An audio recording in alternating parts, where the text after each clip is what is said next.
This video is sponsored by Squarespace. Games Workshop just dropped a game changer, the correct way to use contrast paints, and it's probably not what you've been doing. Today, we're diving into this new technique and exploring how and if it can transform your painting. The other day, I was watching GW paint tutorials, as one does, and they gave an instruction I had never heard before. The narrator instructed that to avoid tide marks and coffee stainings, one should apply their contrast paints in a dabbing motion instead of a stroke motion. And I'm like, what? 5 years of contrast paints and I have never heard this before. So let's see if this piece of advice can fix contrast paints and wash's biggest problem. Before we dive in, I want to talk about the dreaded coffee staining or tide marks. Coffee staining is the dark outline frequently left by our brushes when painting on large areas using washes or contrast paints.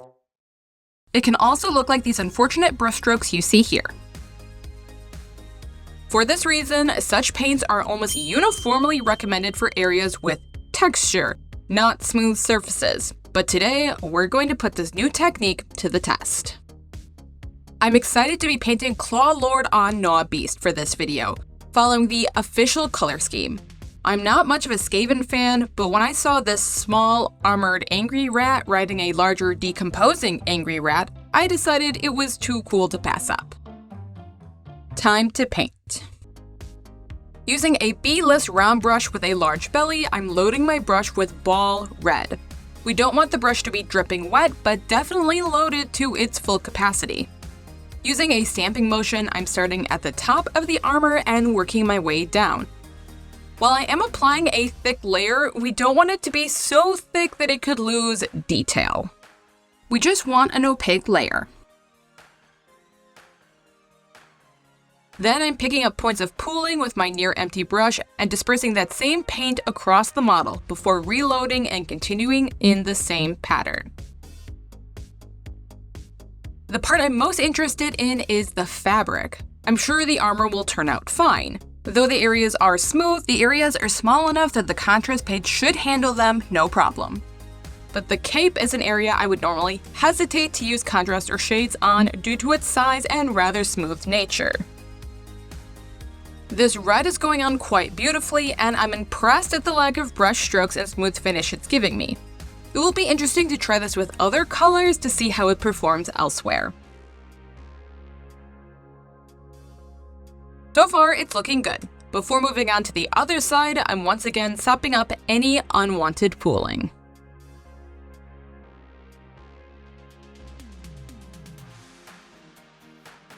We all know contrast paints can be a pain in the butt, but creating a stunning website is easier than ever with Squarespace's new guided design system, Squarespace Blueprint. Choose from professionally crafted layouts, customize them to reflect your style quickly, and utilize Squarespace's drag and drop fluid engine for enhanced control. Seamlessly integrate your social media and accelerate your growth with integrated, optimized SEO tools. Seriously, Squarespace Blueprint is magic, and I can only dream of army painting one day being this easy. So whether you're selling online courses, physical products, or just showing off your work, get back to painting and playing faster by using Squarespace. When you're ready to start, head to squarespace.com for a free trial, and when you're ready to launch, use code LYLAMEV to save 10% off your first purchase of a website or domain. Alright, back to painting. Next, I'm applying a layer of silver mixed with bronze on the crown thing, as well as the weapon and chainmail. Then I'm painting the rest of the models with speed paints, all performing as expected. Since these areas are so small and textured, the speed paint works like a dream, giving a vibrant color while sinking into the recesses to provide natural shadow.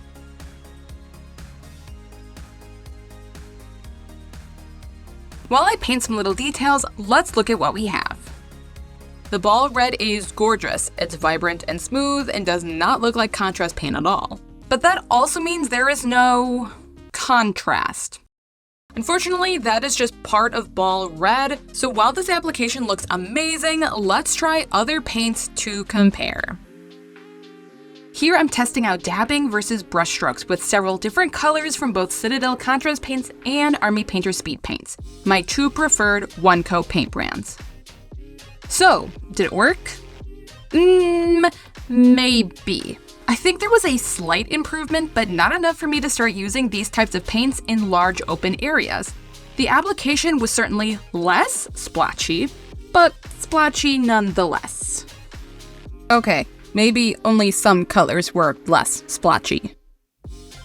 Before we start on Gnaw Beast, I'm adding some Carroburg Crimson into the armor and cloak to add more definition, remembering not to let it pool too much in the recesses.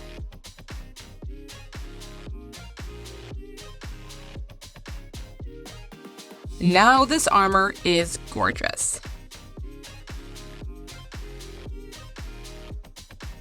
Then some Agrax Earthshade on the silver.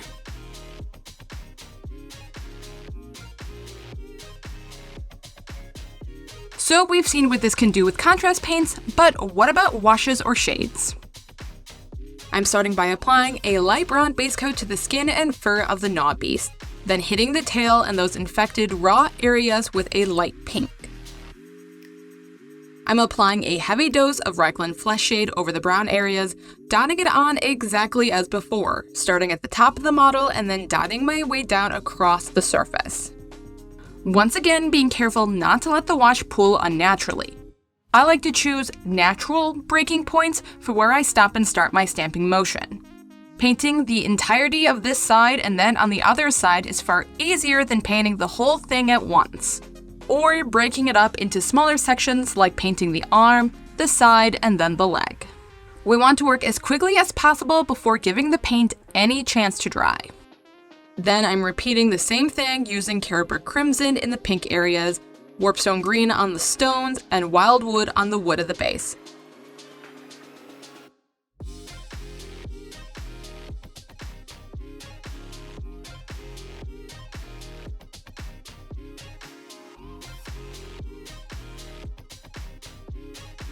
Followed by silver on the metal and a thick layer of Nuln Oil.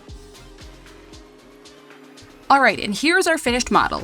There are a few places on the underside of the Gnaw Beast where I didn't catch the shade pooling, but overall the wash application looks great, and so does the ball red on the armor and fabric. However, after testing this technique across colors and brands, I think the ball red is just a fluke. While the dabbing motion did improve the application of contrast paint, I still recommend using it in smaller areas, unless you're using one of those magic colors like ball red that looks good no matter what. However, I was impressed with the technique while using shades, and will definitely continue to use this technique in the future. And while Clawlord and Gnawbees are certainly capable of leading your army to victory, it's not up to my usual standard. Watch out for the next video where I talk about what I do after contrast speed paints and washes to help level up your miniature. If you like what I do, you know the drill. Like, comment, subscribe. You can buy this shirt on my website. You can join me on Patreon and get personal private lessons or weekly email feedback. You can also join our amazing community and then get exclusive extra videos. If nothing else, you can use the Amazon links down in my description box and I'll make a little bit of money. It doesn't cost anything extra for you, it's just a little bit for me. Alright, thanks so much. I'll see you next time.